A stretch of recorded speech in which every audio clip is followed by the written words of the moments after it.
Eduardo, probablemente la herramienta más importante que Satanás utiliza es el que nos avergoncemos de defender la verdad. Cuando en este mundo era más que obvio hace años que el matrimonio era entre el hombre y la mujer, a través de las voces y a través de las confusiones que ha habido, ahora resulta que debemos de callarnos lo que creemos cuando una persona expresa sus sentimientos de querer igualdad de derechos entre matrimonios de personas del mismo sexo. Y yo creo que el conocimiento que tenemos debemos de compartirlo y debemos de ser vocales en cuanto... El día que uno sienta que ya está bien, que ya ha hecho suficiente, es el día en que vas a ir para atrás. Y entonces, si tomamos en cuenta que el juicio final, como dice Elder Oaks, no es una balanza, una báscula de lo bueno y lo malo que hiciste, sino en qué te transformaste. Lo bueno que hiciste, pues está bien, pero ¿en qué terminas al final, ¿no? Esto es Ven, síguelo. Un enfoque práctico de las Escrituras con Adrián Diarte, Damara Durán y Eduardo Vadillo. Comenzamos. En mayo de 1831, en Ohio, algunos santos, como Lemon Copley, ya habían aceptado el Evangelio restaurado, pero seguían teniendo en sus corazones las tradiciones ideológicas y religiosas de su fe anterior. ¿Okay? No era fácil dejar atrás las creencias de toda una vida. Confusión, falsos espíritus y las dudas comenzaban a mezclarse entre los nuevos conversos. Fue entonces cuando el Señor, el buen pastor, habló con claridad. Lo que es de Dios es luz. En Doctrina y Convenios 49 y 50, el Señor corrige conceptos equivocados sobre el matrimonio, la segunda venida y cómo discernir la verdadera influencia del Espíritu Santo. Les recordó que, aunque andamos como niños pequeños en esta mortalidad, podremos crecer en gracia y en conocimiento de la verdad. Eduardo, hoy, al igual que en 1831, el mundo sigue teniendo voces que hablan fuerte y tratan de confundir la verdad. Pero el Señor, el que es el buen pastor, sigue diciendo: yo soy la luz que brilla en tinieblas. Bienvenidos al capítulo número 20. Estaremos estudiando Doctrina y Convenios 49 y por ahí un poquito de la 50. Y son temas muy interesantes. Muy actuales, pero bastante. Uno pensaría que las dudas que había en 1831 ya deberían de estar completamente resueltas, ¿no? No. Pero bueno, la dinámica que seguimos aquí en el podcast es que nosotros vemos la lección y Eduardo elige un tema y yo elijo otro tema. Normalmente el manual trae cuatro y luego uno para niños. Cuatro secciones, otros para niños. Nosotros, con el fin de poder hacerlo un poquito más práctico, escogemos un tema cada quien y lo desarrollamos a nuestro estilo único, ¿verdad? Así es. Y entonces se los presentamos a ustedes. Y el tema que yo he escogido en esta ocasión es el tema de Doctrina y Convenios 49, del 15 al 17. 2 versículos nomás, Eduardo. Como decías la lección pasada, cuando es chiquito es que es muy poderoso. Trae de todo. El título de esta sección es: El matrimonio entre el hombre y la mujer es esencial para el plan de Dios. Y bueno, en Doctrina y Convenios 49:15 dice: el matrimonio lo decretó Dios para el hombre. Por tanto, es lícito que tenga una esposa y por esa razón se multiplicarán y llenarán la tierra. ¿Okay? Entonces, esta escritura es clara, es sencilla y debería de ser fácil de entender. Sin embargo, el mundo alza en voces en pro de la libertad y en pro de los derechos algunas ideas que van en contra de la voluntad del Señor.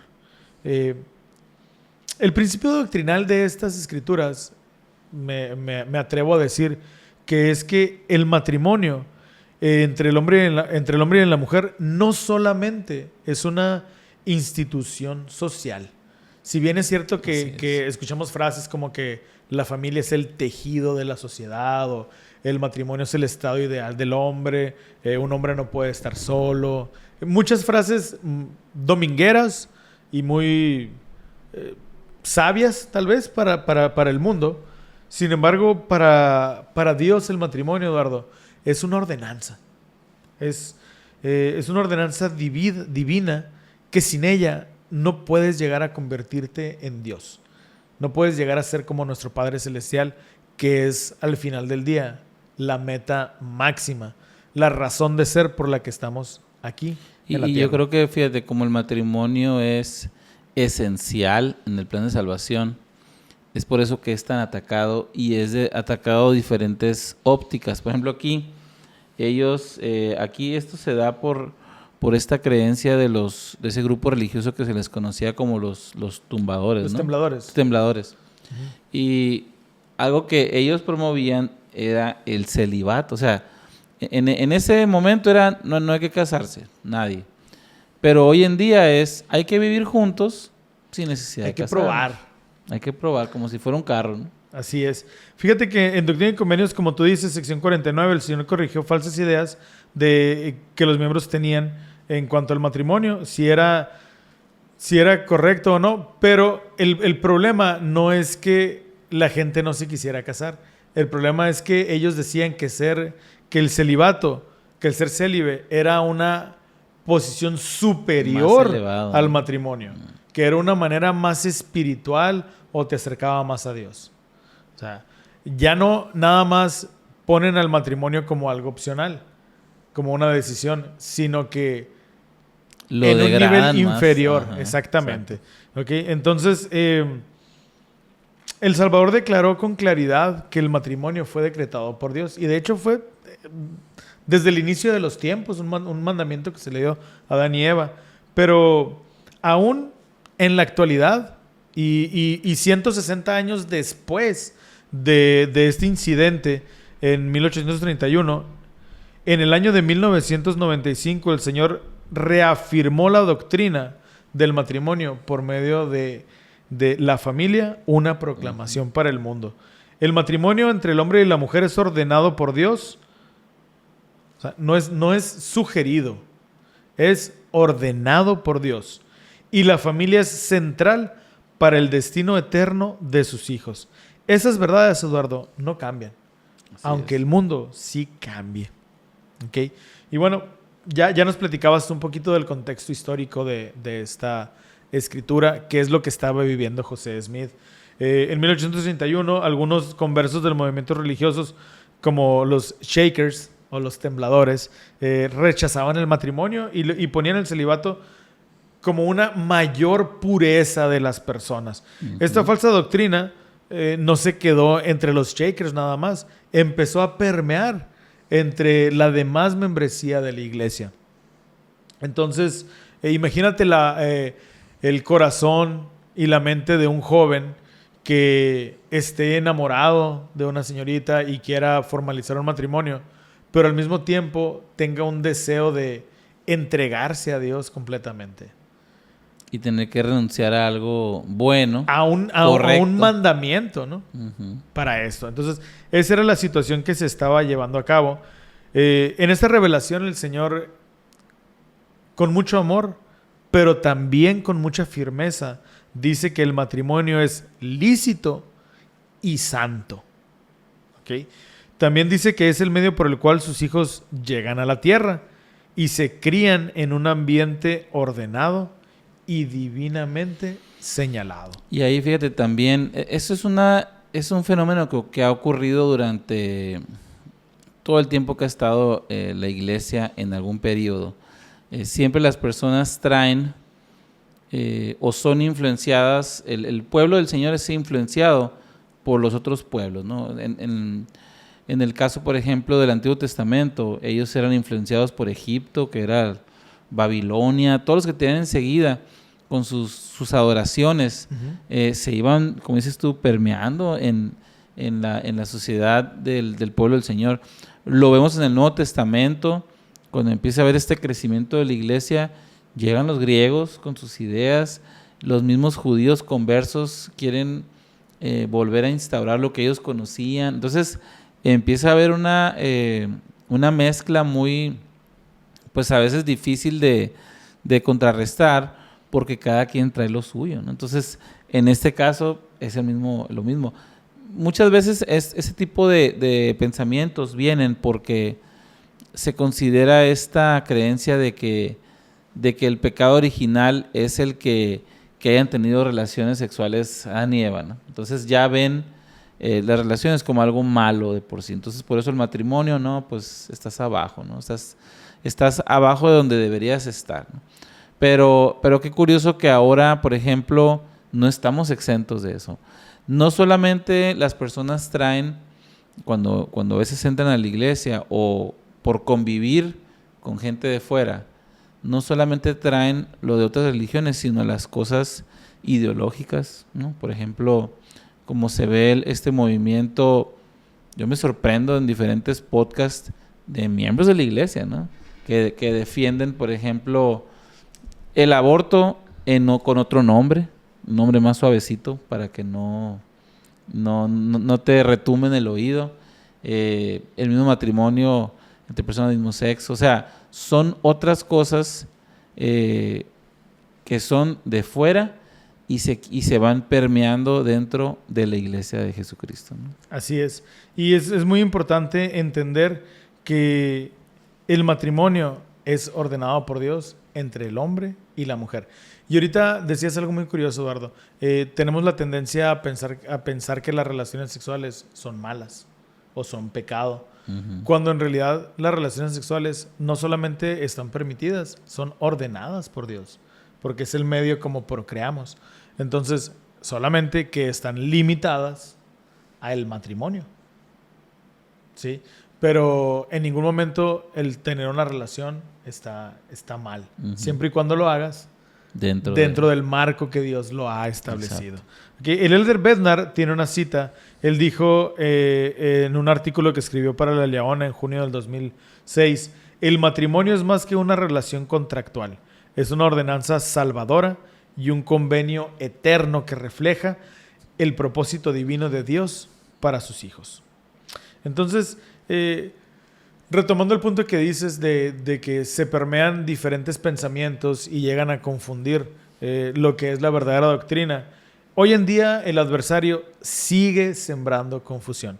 Para mí fue realmente profético algunos años después, cuando se recibió la proclamación. Yo era un joven de 14, 15 años y para mí fue muy bonito ver que hablaban de la familia. Y la mayoría de los miembros de la iglesia dijeron, pues sí, pues o sea, sí. Pues sí, ¿verdad? Es declarar, es de entre hombre y mujer. Pues sí, o sea, y entonces, años más tarde, después de mi misión, cuando ya estuve en la universidad, estaba todo este movimiento de el matrimonio entre personas del mismo sexo. Y entonces, en mi universidad, yo estudié en la universidad en Estados Unidos, y un maestro decía... La Universidad del Señor. En la Universidad del Señor. Ahí es donde se enseña la doctrina. Es broma. Pero sí. Entonces, en una de las clases, un maestro decía, el gobierno de Estados Unidos está impulsando fuertemente estas reformas para que el hombre pueda casarse con una persona del mismo sexo. Y entonces, en ese momento, él dijo, profetizo... No profetizando por la voz del Espíritu, sino por su conocimiento en las leyes, que todos los estados de Estados Unidos permitirán este tipo de matrimonio, incluyendo Utah, dice, que es un gobierno muy, muy religioso. Más conservador, ¿no? Conservador, ¿no? Entonces, pues a la postre tuvo razón. Y aunque hay cosas que son legales para los hombres, siguen sin estar bien para la ley de Dios, que es la ley superior por la cual nos debemos de regir, ¿no? Y fíjate, ahorita que tú dijiste, hablando de la santidad, no tan solo que sea lícito, sino que sea santo. Este concepto que tú dijiste de vamos a probar a ver qué pasa, ¿no? decía, hay un argumento que dicen, bueno, pues así como antes de comprar un carro, pues primero te subes y le das y a ver cómo se siente, dice, ¿no? Entonces, pues es igual, dice, ¿no? Antes de casarme con alguien, pues voy a vivir con él, ya si veo que funciona, seguimos. Pero se me hizo algo muy chistoso, algo que dijo alguien, dijo, bueno, pues la pareja no es un carro, ¿no? 1. Y 2, dime cuántos carros que has probado has durado más de 20 años con ellos, dice. ¿Cada cuánto lo cambias? No, pues cada 5. Cada 4. Entonces, la comparación, dice, no tiene nada que ver con, con personas, ¿no? Es con objetos. Así es. Y pues he enlistado 3 maneras, Eduardo, en las cuales el adversario sigue sembrando confusión. No solamente desde 1831, sino desde el inicio de los tiempos. Número 1, la sociedad intenta cambiarnos la definición del matrimonio para incluir cualquier tipo de relación romántica, de convivencia o de conveniencia. Entonces, ahora resulta que si tú amas un árbol, pues te puedes casar con un árbol, porque ese es tu sentimiento, ¿verdad? Y la sociedad trata de enseñarnos eso. La doctrina correcta es que el matrimonio es entre el hombre y la mujer y es ordenado por Dios. Génesis 2:24 dice, por tanto dejará el hombre a su padre y a su madre y se allegará a su mujer.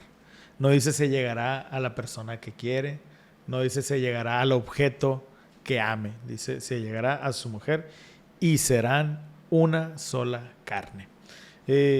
La segunda manera en la que Satanás trata de confundir la doctrina del matrimonio es que lo desacredita.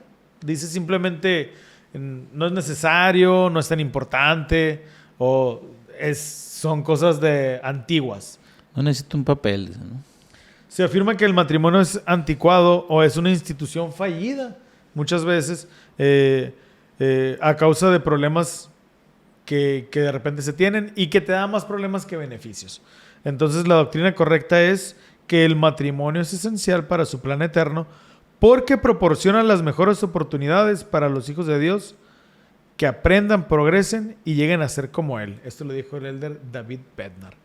¿Okay? Y la escritura en la que nos basamos es en Doctrina y Convenios 49 del 15 al 17 y parafraseando dice, y así como Dios creó a Adán, le dio a Eva por esposa, así se multiplicarán y llenarán la tierra.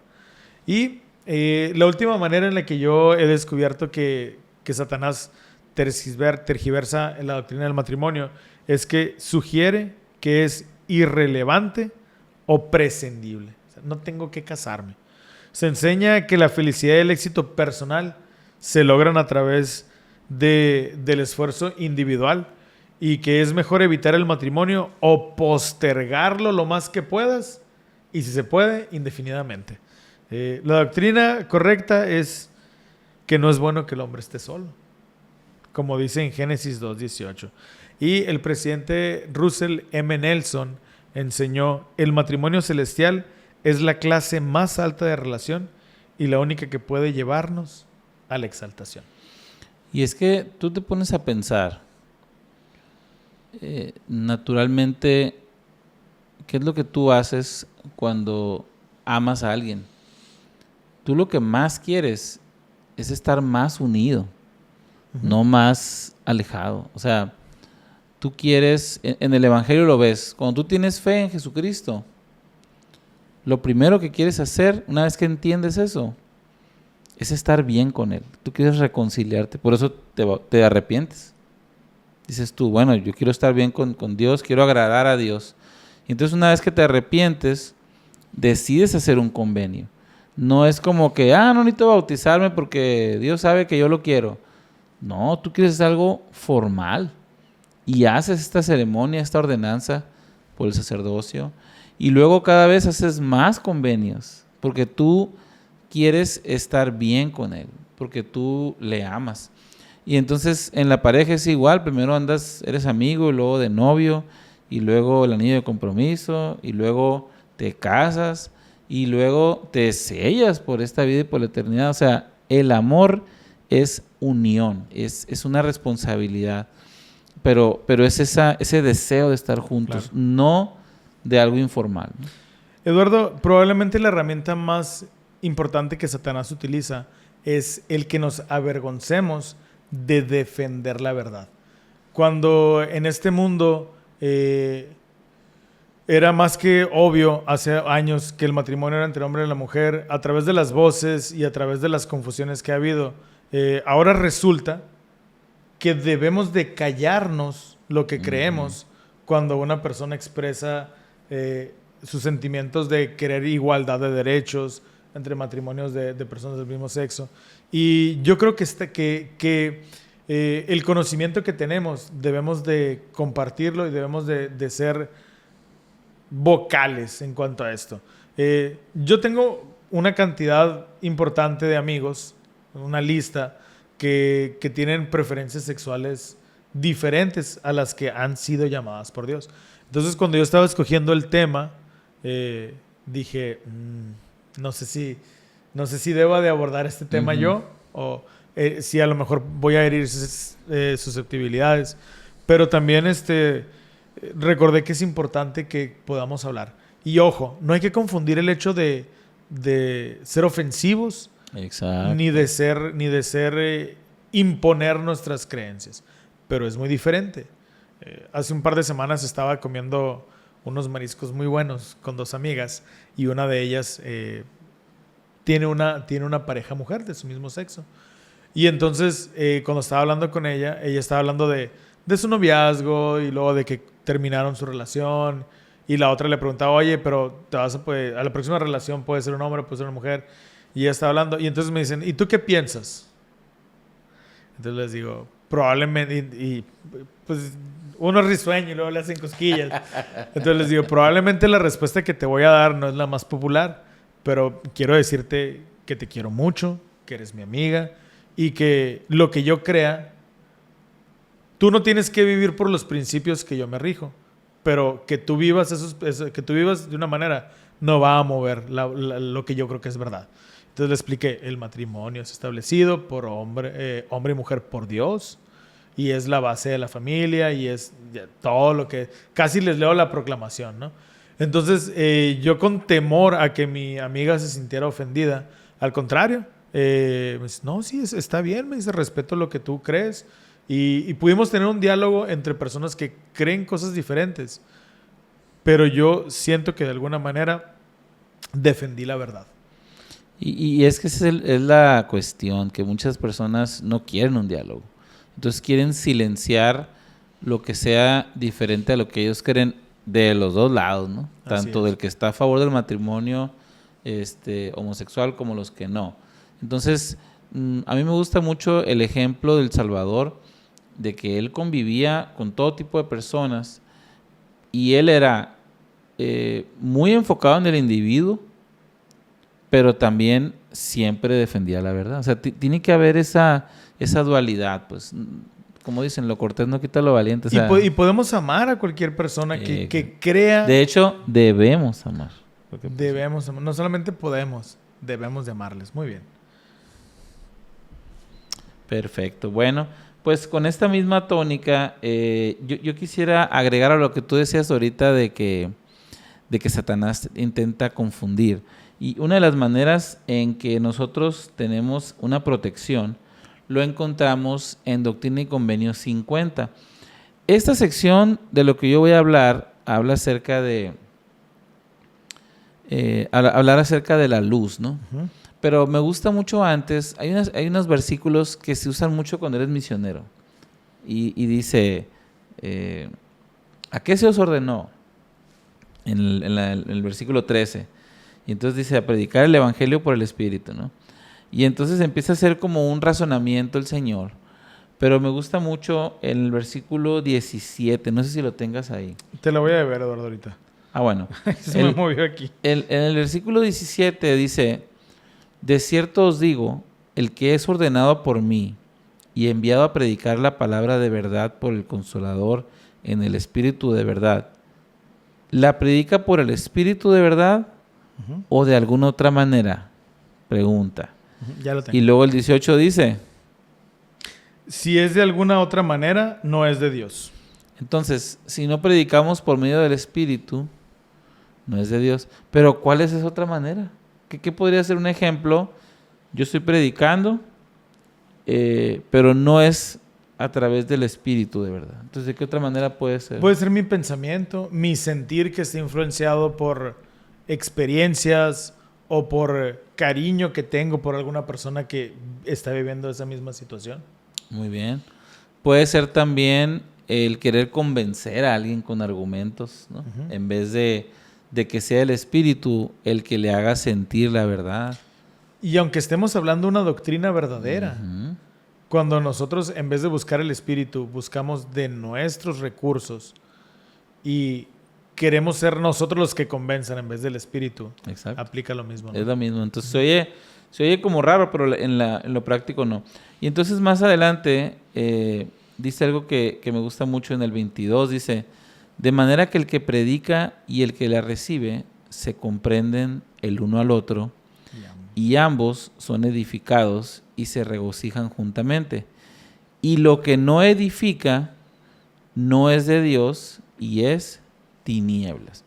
Me gustaría, vamos a hacer como un tipo, una pequeña actividad. Trata de enlistar qué sentimientos o qué palabras se te vienen a la mente cuando hablamos de tinieblas. Imagínate tú rodeado completamente de tinieblas muy espesas. Temor, Temor, muy bien. oscuridad, Ujú. incertidumbre, Así es. parálisis. Ujú. Yo creo que es lo que... Muy bien, muy bien. Yo puse otras, fíjate. Puse soledad, aislamiento, tristeza, sin esperanza. Entonces, lo que no edifica no es de Dios y es tinieblas. Ese es un versículo bien poderoso, Adrián, porque te dice que las cosas que leemos, que vemos, que escuchamos, que creemos, tienen un origen. Una misma pintura que te inspira, que te hace sentir agradecido por las creaciones, algo que te haga sentir bien, tiene su origen en Dios, sí o sí. Pero algo que sea algo malo, nunca va a ser inspirado por Dios. Y entonces se ve tan fácil. Dices tú, pues sí, así como con la proclamación, ¿no? Pero cuando llegan otras cosas más sutiles, a veces es un poquito más difícil este punto. Claro. Y entonces el 24 viene aquí lo que yo quisiera hacer énfasis. Y dice, lo que es de Dios es luz, y el que recibe luz y persevera en Dios, recibe más luz, y esa luz se hace más y más resplandeciente hasta el día perfecto. Ahora, en el mismo ejercicio, ¿cómo es la luz? Estás en un lugar completamente iluminado. ¿Qué sentimientos vienen? Pues vienen los sentimientos de tranquilidad, de que puedes avanzar. Exacto. Hay una confianza, Ujú. hay una alegría hasta cierto punto. Así es. Yo pensé también en perspectiva. Ves todo lo que viene adelante, ¿no? Fíjate que hace unos días, aquí en México, la presidencia de área nos pidió que hiciéramos, que asistiéramos al templo en alguna de las sesiones que estuvo abierto el templo en Semana Santa, pero estuvo abierto las 24 horas del día. Ajá. Entonces a mí me tocó asistir a una sesión de las 10 de la noche, de las 10 a las 12 de la noche. Ujú. Y entonces me tocó iniciar la sesión y empecé en las diferentes salas, ¿no? Entonces nunca había estado en el templo de noche. De noche. Siempre voy de mañana, pues, de día. Entonces nunca había estado de noche. Y cuando entré al salón celestial, que es un salón completamente iluminado, las pupilas de los ojos así como que me... Ocupabas gafas. Me movió, ¿no? A pesar de que una característica de la sesión de investidura es que la luz también va cambiando de Así cuarto en es. cuarto. Empieza más tenue y luego... Y entonces, ya cuando entré al salón celestial, la luz era casi más brillante que el sol. Qué padre. Mucho simbolismo aquí. Y fíjate que este concepto de cuando va creciendo la luz pasa igual en nuestras vidas. Por ejemplo, hay una creencia en algunas religiones de decir, no sé si te pasó, cuando te dicen, yo ya soy salvo, dicen, yo ya estoy salvo. Yo ya le hice. Y se habla de esto como si fuera un acontecimiento, ¿no? O un don. O un don incluso, o yo sí fui elegido y tú no, ¿no? Pero realmente la salvación es un proceso. Y este versículo, con lo que nos dice, y el que persevera en Dios recibe más luz. Entonces, este concepto de que te quedas estancado, ya pasó, fue una vez, listo.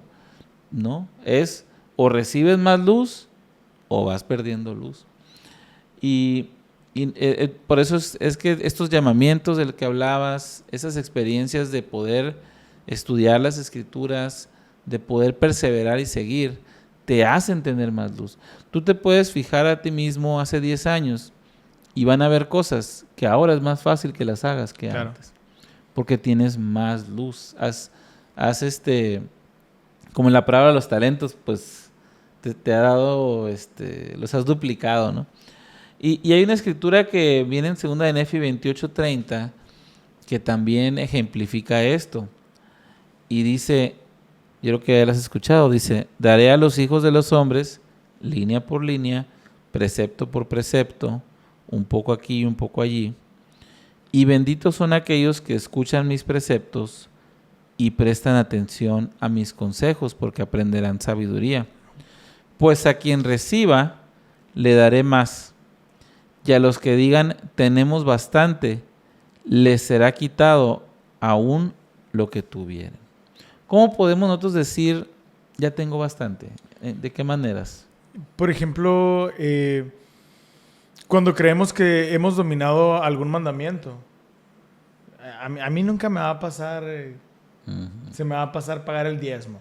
Y como no se me va a pasar pagarlo, lo voy a pagar al año, al final del año, ¿no? Entonces, sí, pues resulta que en diciembre no te completas, ¿no? Se descompuso el carro, ¿no? Fíjate que cuando los nefitas estaban en este proceso de crecimiento en la época del capitán Moroni, me llama mucho la atención que ellos fortalecieron sus fronteras, sus esquinas.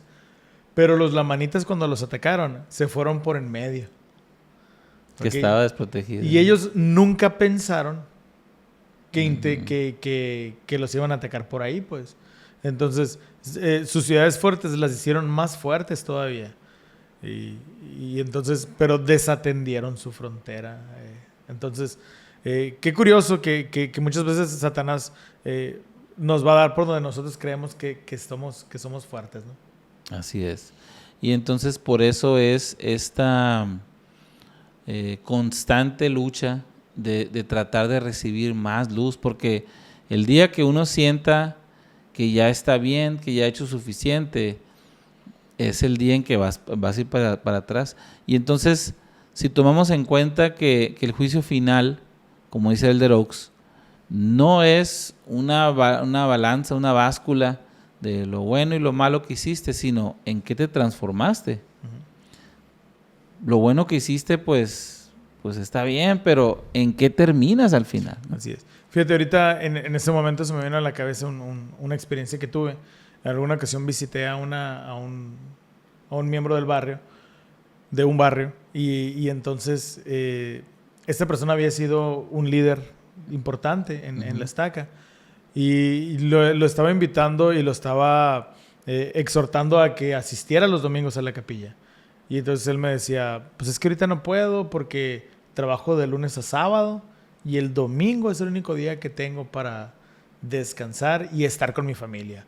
Y entonces, pues como voy a estar con mi familia, no estoy haciendo nada malo. He ido muchos años a la iglesia y yo soy fuerte en el evangelio y pues tú crees que me voy a inactivar, no. Y pues al final del día el hermano pues se separó de su esposa, se separó de sus hijos y una cosa que él pensaba que tenía como fortaleza por ahí, probablemente sí, es por donde Satanás se metió, ¿no? Así es. Entonces, pues, de mi parte sería esta invitación de nunca sentir que ya terminamos, nunca sentir que somos una obra maestra ya pintada, sino seguir buscando esa luz que solamente se obtiene por medio de perseverar hasta el fin. Así es. Pues muchísimas gracias por habernos acompañado en este episodio 20. Y por supuesto que les recordamos que es importante que ustedes lean las Escrituras, estudien en su propio tiempo los manuales de la iglesia y busquen esa respuesta que viene del Señor de cómo puedes vivir estos mandamientos. Piensa cuáles son tus fortalezas y piensa cuáles quiere el Señor que sigas haciendo los más fuerte. Eduardo, si llegaron hasta aquí, ¿qué emoji te gustaría que comentaran? Pues tiene que ser algo de luz, ¿no? ¿Un foquito? Un foquito, está muy bien. Un foquito o un atardecer. Muy bien, pues muchísimas gracias y nos vemos el próximo capítulo. Hasta luego. Esto fue Ven, síguelo. Un enfoque práctico de las Escrituras con Eduardo Vadillo, Damara Durán y Adrián Diarte. Hasta la próxima.